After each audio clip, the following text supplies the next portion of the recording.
Are you tired of your cores having no items? Just outfarm them. In this video, I will show you how to farm effectively as support and win more games. Dota has evolved for many years. Just 12 years ago, the map was smaller, there was less gold on it, words cost gold, you had only one courier. Life was hard as support. But ever since then, the game got progressively easier for supports. All the things I've listed have changed. I just checked, partly out of nostalgia, Game 5 of Alliance vs Navi in TI3, as it's the most impactful game in Dota's history.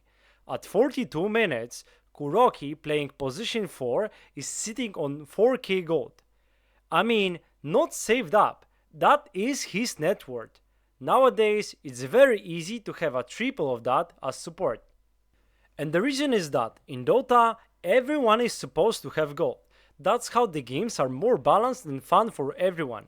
And in this video, I will teach you how to farm as support, as I believe this is the single most important thing that is keeping you in lower MMR brackets. Not laning stage or spell usage, but ability to effectively farm in between timings. The first question I need to answer is, when to farm as support? And the answer is, always. As long as you have a hero that is decently good at it, you're supposed to always farm, unless there are things that are more important. There are a lot of them, keep that in mind, but what I'm trying to say is your default mode should be, I will hit creeps. That way, if you ever find yourself in a position of, I don't know what to do, the answer is to farm. I made a lot of guides on how to play support properly, how to play the map, use timings and think as support, and that's where the things get tricky. However, the last thing I want to see is you running around in circles waiting for something to happen. Unless you play a very specific safe hero, your default way of thinking should be farming. It's just easier. As long as you hit creeps, it will be always better than you sitting behind your core watching him farm. Now, let's go into what are the things that stop you from farming. So if we assume your default way is to farm creeps, when you are not supposed to farm. 1. Usage of timings. As I said in a lot of previous videos, using timings is one of the most important things in Dota. That means if you have a big ultimate, blink on an initiator or BKB on your core, you should be aiming to use that. The timings are different in every game, and that's why there is not a lot of content on YouTube other than mine about that, as it's just harder to describe. But this is your number one priority in games as support. If you have pack ultimate on the mid lane, or your axe just got a blink, or maybe your carry is ready to fight, go and use that. That also includes your timings. If you are a warlock with golem, go use that somewhere to get a kill. After you use the timing, unless you have another one, go hit some creeps. This is the downtime that is most convenient for you to hit creeps, unless you got a different timing you want to use. 2. The farm you want to take is on your core's route. If you're near a wave and your core is approaching it, let him have it. The position numbers are there for a reason. There are the priority in terms of farming. That means if a core is nearby and you know for a fact that he wants to take the farm, let him have it. Instead, go to a camp that he's not attending and farm that one. 3. Using resources to farm that you might need for a fight. If you farming a wave means you won't have mana for the next fight that might happen, or maybe you won't have the cooldown, perhaps it's better to not do that. Now, that's obviously way harder to explain and you will get that by feeling and experience, so keep that in mind while trying to get your next item. In the end, you need to be using common sense. I just want to say that people tend to not farm at all on supports or farm way too much, and finding the right balance between that is key to climbing MMR. If you farm in between using the timings and you don't steal core's farm, believe me, the games will feel so much easier. I know that for a fact, because that's the biggest thing I've changed when I climbed from 4k to 10k. Now, after we got this part behind us, I will try to teach you how to farm. 1. Reduce the downtime after the fights. That might be not the most important thing out of that list, but it is the one that probably the most people struggle with.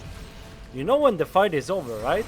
If you killed enemies or enemies killed your team, or you simply have no resources, go TP to another lane and push it.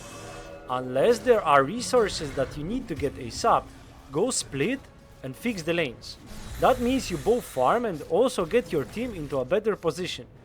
Usually the supports are not good at taking objectives, unless we're talking certain heroes like Jakiro and Pagna. On the other hand, cores are usually better at doing that. So after you win the fight, it's more efficient for your cores to go for objectives like Tower or Roshan and supports to fix the waves. And sometimes you won't be able to get the objectives, but making the map smaller for enemies is also very important. And you acquire that by pushing lanes. As soon as your fight ends, you have no resources to fight or you just killed enemies, go TP to another lane and push it in. By the time the enemies respawn, you will get at least 2 waves of farm, and just after that you get to reset. 2. Pushing waves, farming enemy camps, farming your camps. That's the order of importance. Pushing waves is one of the most important things in Dota, and by learning how to do that efficiently, you will find your games easier and easier. Pushed waves mean you get more vision on the map and more access to it. And if you see enemies not farming the waves that are pushed in, it means they are busy doing something that is possibly more important for them. Every time you get a chance to push a wave, do it. It's way more important than you just getting gold. It also gives your team information and momentum to siege the towers. Before and after fights, try to have at least 2 out of 3 waves on the enemy side. That way you control all the map. If you win the fight, but there are no creeps on enemy side, that means you can't push towers. And farming enemy camps, that means on their side of the map, disrupts them from farming safely.